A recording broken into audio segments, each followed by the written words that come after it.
Hello, everyone, and welcome to the Dean Blechman Show. In studio here is my guest, Anthony Piccirillo. He's running for Suffolk County Legislator, the 8th District in Long Island. That's correct. Glad to have you in studio here. Thanks for having me. I appreciate it. Wow, we did a great day we spent together. Dean on the Street. We did. Was what we did, and Fantastic time. a lot of energy. And listen, I'm really impressed.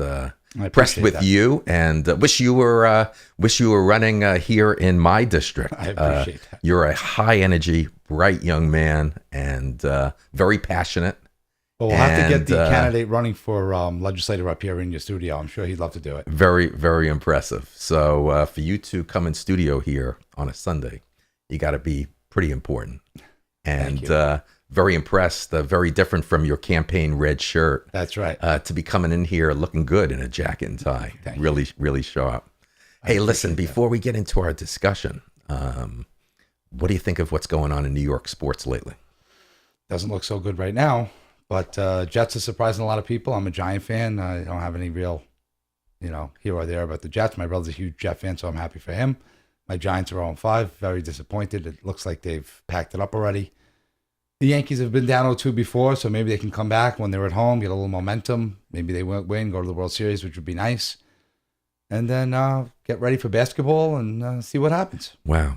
Listen, the Yankees really have exceeded expectations big time. They really have. They have. And they lost 2 close games, 2-1. So they could easily have won either of those games or win the next 3 in New York. So anything can happen in Yankee Stadium. And the Giants have not exceeded expectations. I mean, there was talk of Super Bowl contenders. Yeah, the Giants are in a real bad way right now. Okay.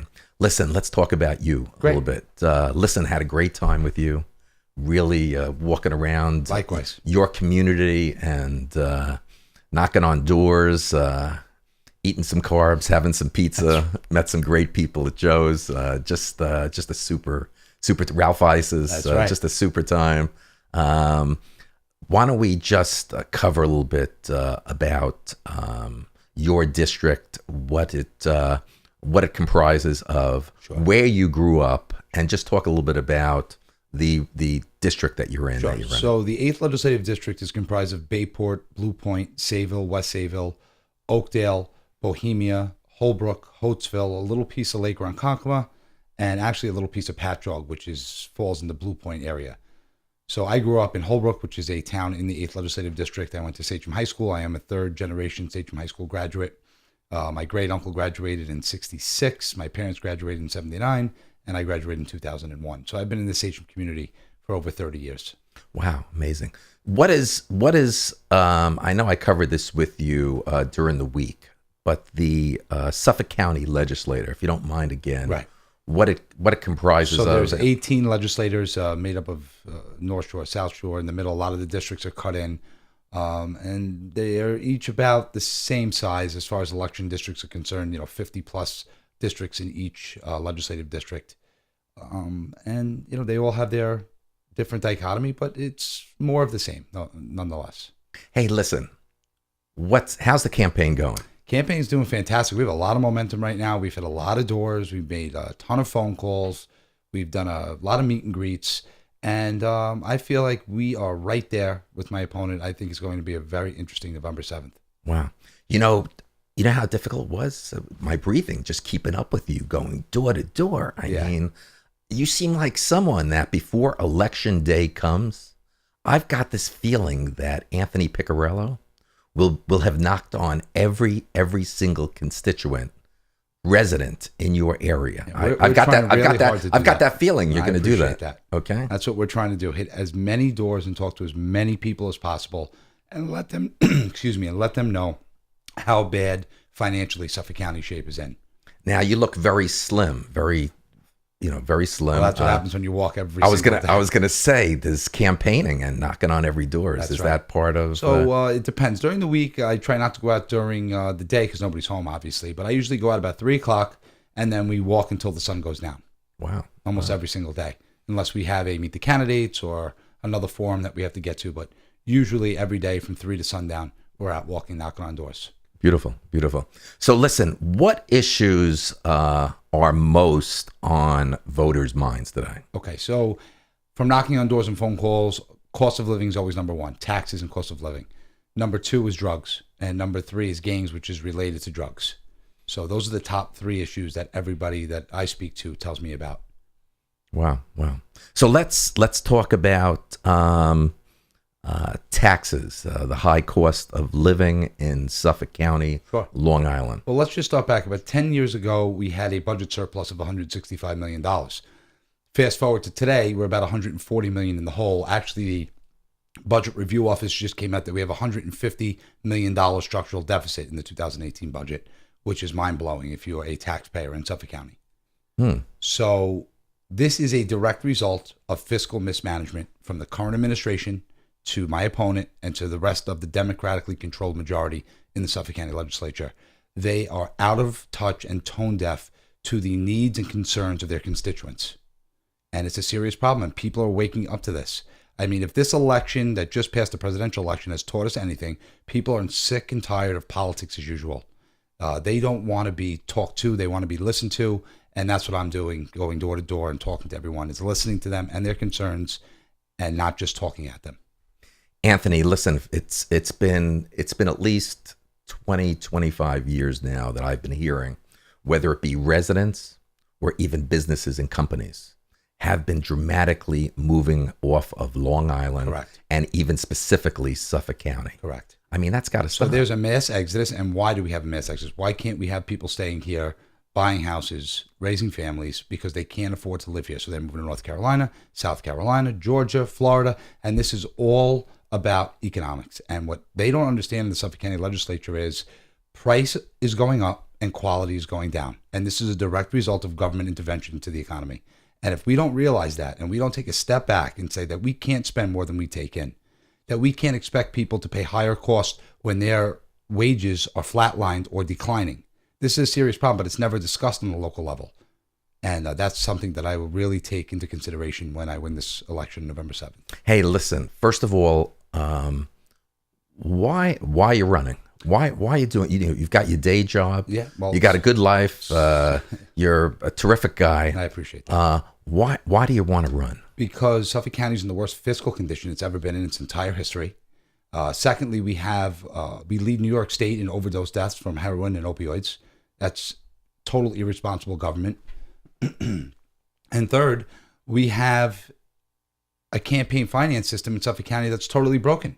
We have sitting legislators taking large sums of money, and where I disagree with them is that you could take this money from big money donors and special interests, and at the end of the day, do what needs to be done for working families in Suffolk County. Hey, listen, whether it's running for president, whether it's any form of political candidacy, whatever someone's running for, Sure. Whoever I speak to, they've always got this attitude of, you know what, Teen? I'm not going to vote, or whoever I vote for, it's not going to make a difference. Right. And What do you have to say to people that say that to you? When big money buys our political and economic lives, as far as politics is concerned, when we allow big money to come in, and it's very funny that you look at studies that are being done right now at the Suffolk County level.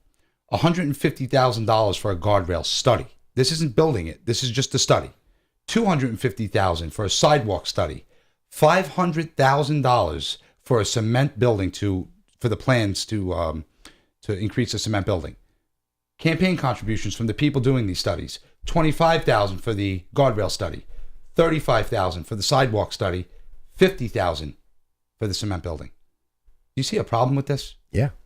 Why don't we just hire an architect? This is first year architectural school. Hire an architect, put him on the payroll and let him do this, and we could pay him $80,000 a year instead of wasting all this money. But the only reason they're doing this is because they've directly contributed to campaigns. The system's broken. This is why we need to adopt Legislator Trotta's campaign finance reform bill, which says you cannot take money and directly do business with the county. If a legislator takes money from any of these people, then they have to recuse themselves on voting for their contracts. If my brother got hired to paint a bathroom in the county, I would have to recuse myself from the vote. But my opponent could take $179,000 in county in campaign contributions, whether directly or indirectly, and then vote on contracts. The system's broken and it needs a total overhaul. Okay, well, when is all this going to finally stop? Because this has been going on for, this has been going on probably for decades. So what I would say is the only way it stops, the people hold the power to change this. The most important thing anybody could do is get up on November 7th, before you go to work or after you come home, stop at your polling place and vote your conscience. Make an educated choice. Don't vote for somebody because of their last name. Don't vote for somebody because they've been sitting in office for X amount of years. You're either going to vote for the change that Suffolk County needs, or we can just keep lamenting about it. And at the end of the day, we'll just all move off Long Island, because that's what they're doing. They're driving the middle class off Long Island. We see it every day. 10 years ago, in the last 10 years, 1 million people have left Suffolk County and Long Island in a whole. Yeah, it's too bad. If my mom's listening to this, 90 years old, down in Delray Beach, Florida, she'll tell you that some of the best years of her life were growing up on Long Island. Sure. We were on the South Shore. We were in Freeport, Long Island. I went to Freeport High School, me and my 4 brothers. And Long Island is a great place to live, whether, throughout the island. Well, it's a great place to live. That's a great point. Nobody's leaving Long Island because they hate the beaches. That's correct. There's a lot of positives about living here on Long Island, but taxes and the cost, it's just not the last year or two. No, this has been going on for decades. But for decades. Correct. So it's a bipartisan problem, but right now we have the Democrats who control the majority in Suffolk County, and they just don't seem to want to have any kind of approach to cutting any kind of spending. They just keep spending and spending and spending, and it's hurting the middle class. Hey, listen, my time spent with you this week on Dean on the Street, and obviously what gave you the opportunity to come into my home today on a Sunday. Okay, you're the first guest that's ever been able to get me to open this studio up to let my wife Sharon. She's waiting for me to do 100 errands with her today. Sure.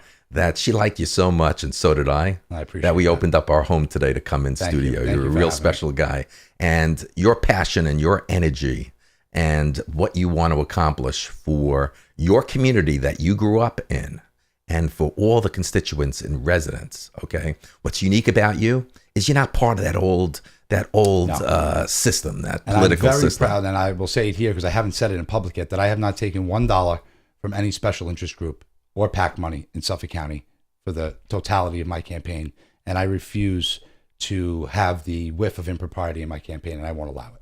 Super. So listen, on the voting situation, okay, you mentioned about people voting their conscience. That's right. You'd probably say it's worse to not vote at all. Correct. If you don't vote, you are doing a disservice to your entire community. Whatever way you vote, whether you vote for me or you vote for my opponent, that's not the point. The point is we need people to get out to the polls, but be educated when you go to the polls. Don't just pull the Eddie Murphy Distinguished Gentleman movie and say, oh, well, I know this name. Let me mark this box. And, oh, who's this guy? No. Go into the poll, do your research, understand that if we continue down this fiscal path of disaster, Suffolk County is going to become a worse place to live, not a better place to live. And if you want to move in the right direction, then I suggest you go on my website, you look at our YouTube videos, you come down to the Meet the Candidates debate, and you can make the educated decision on who you should vote for in the 8th Legislative District on November 7th. So listen, while we're at it, and you did mention that, if people want to contact you, Anthony Piccirillo, how do they follow you? Sure. So you can go on Facebook, Anthony Piccirillo for County Legislator. We also have a website. It's piccirillo.com. So it's PICK, and then it's PICCIRILLO.com. And that's our website. We have a phone number listed there for our campaign headquarters, and we return most messages and calls right away. Okay. We're going to say there's 2 topics that are really important to me. And one of them that I've even had personal experience that I've been exposed to. And the 2 topics we're going to talk about is the drug situation and environment, how prevalent it is here in Suffolk County, throughout the country. Yeah. But really big here in Suffolk County, Long Island. Yeah. The second thing will be the gang issue. But let's stay, and they're probably both interconnected. They are interconnected. Let's stay on the drug issue, because I've personally even experienced it. I've touched on that before. Very, very good friends of mine. Me as well. Great couple, great family. I mean, the past year, I've been to a wake funeral. Yep. 21-year-old boy. Just a tragedy. When I left that funeral parlor, okay, the gentleman working at the door, I asked them how often this happens. They said it could be 4 or 5 times a month. Tore my heart out. Yeah. Okay. So, meeting more and more people through my show and everything. This is huge. I don't, listen, my kids are 30, 33, went through the school district here. Listen, there were issues there, issues when I was growing up. But I can't believe what I'm hearing, how big the heroin and opiate drug addiction is here in Suffolk County, Long Island. So how do you want to address leading that? Leading New York State in opioid and heroin overdoses. Last year, approximately 400 men, women, and children were taken by this epidemic. So how did we get here? This all started with a prescription pill problem. Kids were taking pills, adults were taking pills, and once they couldn't afford to keep getting these pills, whether legally or illegally, they turned to heroin. And heroin is one of the most addictive drugs known to man, as we know. So what has local government done, especially in the 8th District, to even address this issue? And unfortunately, the answer is nothing. In 4 years as your county legislator, my opponent has not sponsored or co-sponsored one piece of legislation to deal with this crisis. Wow. Now, I think he's abdicated his responsibility to his constituents facing this crisis. Bohemia, Holbrook, Holtzville, Bayport, Sayville. Drugs don't care about zip code or socioeconomic standing. It's in every single neighborhood. It's a problem, and we need to address it. Now, I have come on the record and said I think we need to declare a mental health crisis in Suffolk County. I think we need to work with federal and state government and authorities to bring in much needed funds, and also to help law enforcement to tackle the dealers as we tackle the addicts facing a mental health crisis. If you realize that you don't wake up one day and say, oh, well, I'm a drug addict. This is a process that goes on for months, if not years, if you're lucky enough to survive it without overdosing and dying. So they have introduced Narcan, which helps. But what I'm hearing from first responders and EMS is they're going to the same house 2 to 3 days a week and Narcaning the same person. So Narcan stops the high effect, takes the high away, and gets you back to life. But unfortunately now, drug addicts are carrying Narcan with them if they can get it. So in case somebody that they're using with overdoses, they're shooting them with the Narcan. Wow. So my issue is this. This is a mental health crisis. We need mental health professionals who, once someone is brought into the hospital or found to have an addiction problem, that they can get the mental health necessary to overcome this addiction. Wow. Amazing. It is amazing. It's a serious problem.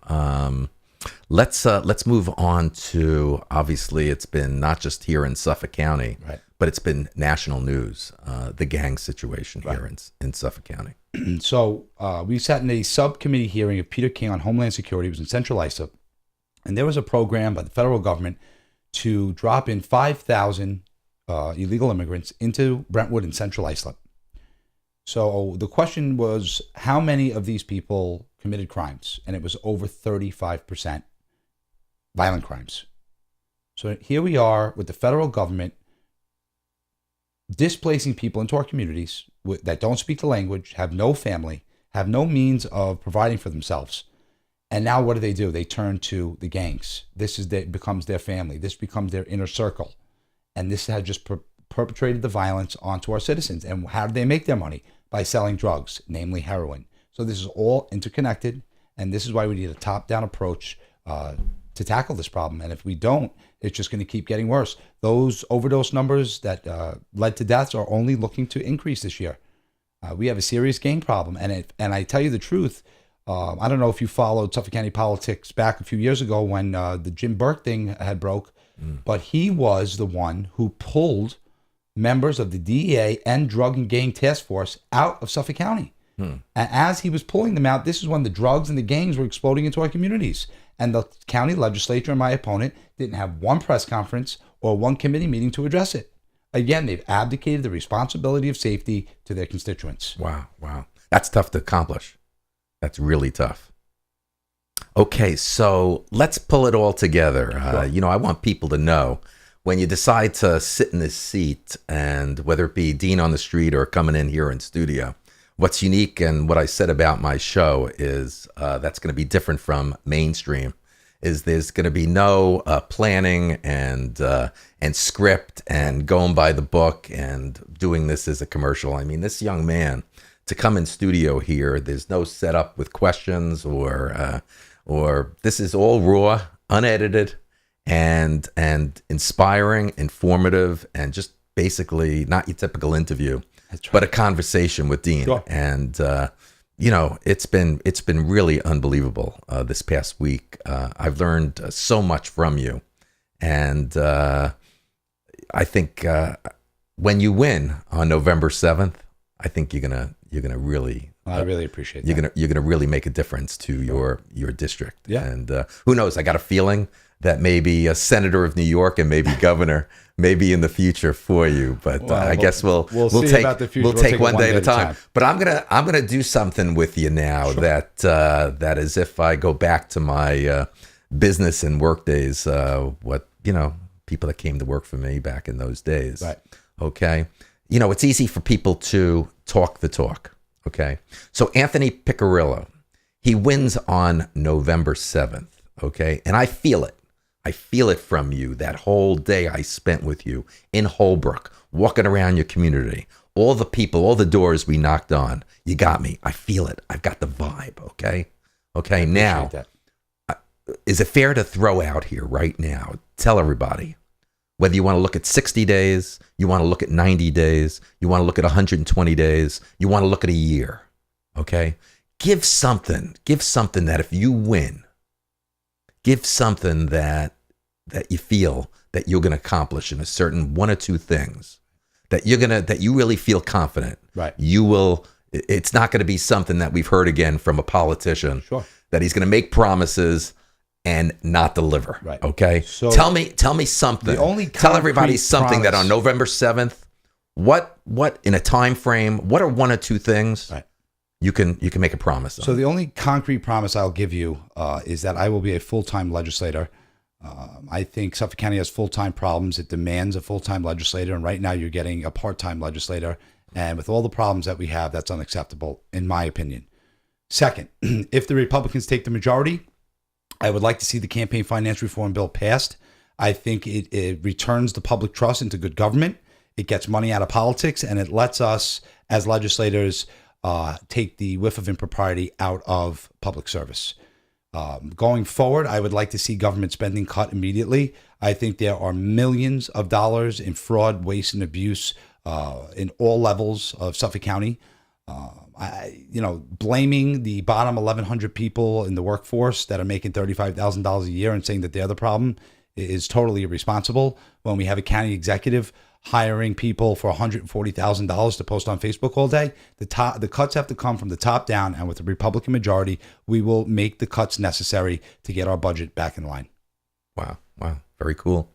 Listen, we spoke briefly this week. I told you I'm a victim of it. This whole, I called it red light, blue light, whatever you want to call it. Big topic. You know what I told Sharon? I called her. I said, I think I got another one of those. That's right. I mean, listen, I'm not some lunatic on the road. I'm very careful on the road. And there are times, you can't stop because someone's in front of you. And if you do stop, sure, you're gonna rear end them. You're gonna rear end them. I'm glad you brought that up. But listen, I get these red light tickets, these camera tickets, and I think it's $30 for a ticket, and then they tack on another $50 or $80. So the original ticket's $50, and now they added on a $30 surcharge to make it $80. And from what I understand, that $30 surcharge is illegal. They're not supposed to be putting a surcharge on a ticket. Yeah. I mean, this whole thing just seems like a scam, like a profit center, It is. It's a money grab. And if you look at the data that was released, 46 out of the 100 locations where there's red light cameras, we've seen rear end collisions rise 31%. And I don't know the exact number, but out of a lot of the intersections with cameras, we've seen accidents with injuries go up over 100%. So these cameras are not about safety. They're about generating revenue. And even if you don't believe those numbers, let's take a look at the 5 eastern towns in Suffolk County. There are no cameras in the 5 eastern towns. So somebody asks, well, why aren't there cameras out east? There's no cameras out east because then they would have to split the revenue with the 5 eastern towns and the county doesn't want to do that. So they decided no cameras out east. There's no cameras south of Vets Highway. Where's all the cameras south of Sunrise Highway and Vets Highway? No cameras in downtown Bayport, downtown Sayville, downtown Oakdale. What? There's no accidents, no safety measures to be had down there? This is a total money grab who let certain politicians say, oh, well, there's no cameras in my district. Bridget Fleming, who represents out east, has no cameras in her district, yet she voted to put cameras in other legislators' districts. And I'm not saying we need to get rid of the whole program, but if you see a camera that's up, that has rear end collisions up 31%, that has accidents with injuries up over 100%, why wouldn't we shut that camera down, investigate why these accidents are happening, and then if we see that it's not the camera's fault, put it back on. Wow, great idea. You know, I could already see next week or the week after Sharon Love's making the call to me that you got another one, you know? It's ridiculous. Correct. I mean, I'm It not is. speeding on the roads or whatever. But the reason we have red light cameras, the reason we have the alarm tax, the reason we have the car registration fee, the reason we have the tax map verification fee, all these fees are taxes to make up the budget deficit. So they created $92 million in new fees through all these programs I just mentioned, and we still have a $150 million structural deficit. Wow. Wow. Hey, listen, this has been a lot of fun. So much fun It has been. that I'm starting to think about, wow, you know what? You could be a good sidekick of me. I could see the Dean and Anthony show. Oh, that would be great. I would love to A great do that. show. But listen, is there anything that we didn't cover that that you want to talk about or say to everybody out there? I will continue to knock on doors, make phone calls, meet constituents, talk to anyone and anyone who will listen. Even if we disagree, we can always find some area of agreement. And I just, we have a Meet the Candidates coming up on Tuesday night at 7 o'clock in Bayport. If anybody can make it, we'd love to have you. It's going to be a lively discussion, I'm sure of it. And on to victory, November 7th. And when I get elected, the only thing that I can promise you is that you'll have a full-time representative in your local legislator who will fight to be the taxpayer's best friend.